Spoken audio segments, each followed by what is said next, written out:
So let's jump into that because you said some key things that I wanna tease out that people understand. Yes. You said wealth building and helping individuals with generational wealth.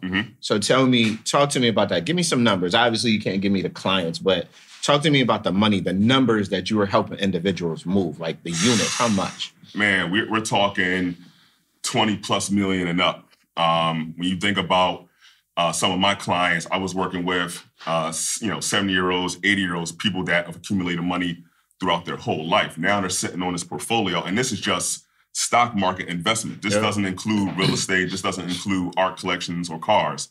This is just money invested in the stock market. And they're sitting on $80 million.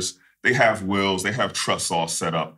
But they still wanted to have their families be a part of the conversation. That's right, generational wealth. Exactly. And that's why it's important, because if their families don't know what it took to get to that point and what it takes even more so to not only preserve it, but to also grow it across generations, right? So we're having these conversations about cost basis and who's going to get this and who's going to get that, right? But families understood that what's been done, they have to continue on that journey. That's right. Right? So they take the knowledge that they learn from such a young age just by watching their dad buy them their first stock. So let's start there. So $80 million. You folks hear $80 million. You like, if I start in the stock market right now, I'm not going to get $80 million, right?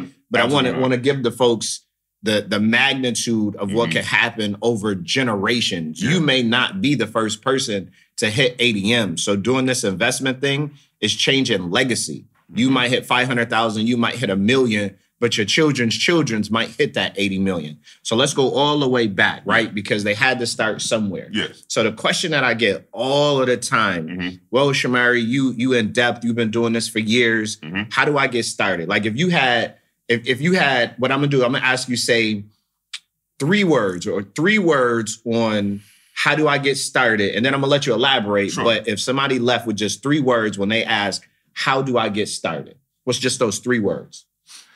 Wow, how do I get started? Open an account. I love it. Right now, you know what I mean? See, this is expediting change. Open an account. So if you leave with nothing else from this podcast, open an account. All right, so I'm not going to not let my man talk and elaborate on that. So talk to me about how we get started. So I think, people have this thing where it's paralysis by analysis, right? So they're trying to figure out what's the best way to get in. Right? You can't get in if you don't actually open an account. So you're sitting there thinking about what stocks to buy. That's all well and good, right? But the number one thing you have to do is open an investment account. Now, that can be, a 401k or 403b through your employer, right? That can be a self-directed IRA. And then it could also be an individual brokerage account, right? So the first step is to open an account. And again, you got spots like Vanguard, Fidelity, TD Ameritrade, Stockpile, whomever. Right, you just got to kind of find the right brokerage firm that works best for you. Yeah. Once you open that account, you don't necessarily have to fund it right away. Okay. Right? It gives you a little bit more time to come together with a plan, right, of your investment strategy, what's best for you and your financial goals. And what you mean fund it? What does that mean? What is fund it? Fund it means just putting money into the account, right, from your checking or savings account, and then investing that money into a security like a stock or an ETF or a mutual fund. So if I take the money out of my bank account and then I put it in the brokerage account that you asked me to open, so that means I funded it. You funded it. But now it's in that account. Can I lose money while it's just being funded while it's in that account? That's a great question. No, you can't actually lose money because it's sitting inside of what we call like a money market sweep account. Okay. Right. So that money market fund is a holding spot. Okay. For those dollars. So it's meant to maintain stability. Okay. And maintain a share price of $1. So it's not going to go up. It's not going to go down. It's meant just to hold your money. So then what's the purpose of me just putting my money in there if it's just going to sit there before I buy? Like, why don't I just, when I'm ready to buy the stock, just move the money over? See, that's where it gets a little tricky, right? Because if that money is not in your account and it's sitting in your checking account, you're more liable to spend it. Okay. Right? Getting that money out of from where you typically do your daily financial operations and putting inside of a place where is earmarked specifically for investing, that's where it needs to be. Because that's going to be a reminder, oh my goodness, I still have this money sitting here. I need to do something with it. Okay. So, what I would say is if you have a goal of investing $1,000 a month, put it into that account, whatever one you want to do, IRA, self-directed brokerage account, And even if you're not ready to pull the trigger, that's okay. Okay, but the money is there waiting for me, ready to go when I'm ready to rock. Exactly.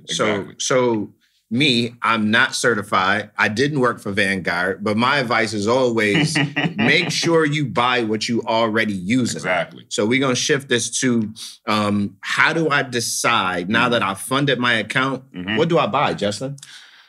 Man, I'm gonna tell you a quick funny story. I also teach kids at Legends Charter School, right? So this is full-fledged a passion of mine.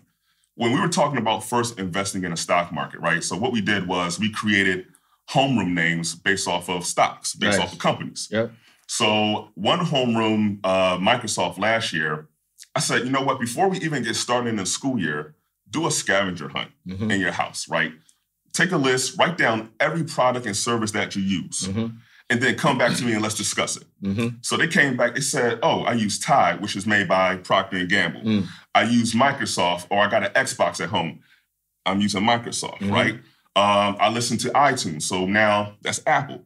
So you got a list. Oh, y'all got Apple, iPhones, tablet. I'm a Droid user, Samsung all day, but all y'all and you using search it on Google. Absolutely. You know what I'm saying? Absolutely. So all of these products and services that you use on a daily basis can actually help you build wealth. Right? So what I would say is make a list of everything that you love to buy, that you love to use, right? Go to their website. Look at their investor relations page, right? See how they're making money. That's a good way to start because now you're probably going to have about 10 to 15 companies that you've already been using for most of your life that you did not know can actually help you build a wealth through the stock market.